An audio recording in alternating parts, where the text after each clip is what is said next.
Þá er komið að þriðja liða dagskrá. Reglur símenntun starfsfólks. Ég ætla að biðja varaforseta að taka við stjórninni og gefa mér orðið. Bæjarfulltrúi Halla Björk Reynisdóttir tekur til máls.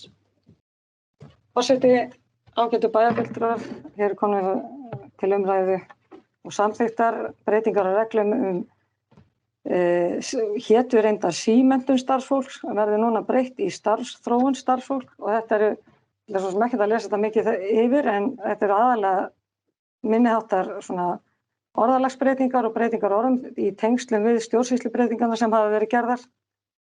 Þá er verið að breyta nafni, eða sem sagt sviðunum sem hafa þá verið sameinuð eða breytt nafn.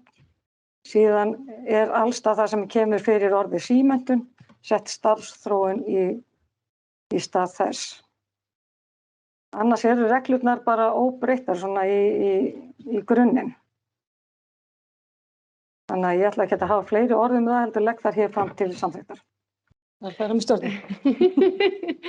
Bæjarfulltrúi Halla Björk Reynisdóttir hefur lokið máli sínu og færi aftur stjórnfundar.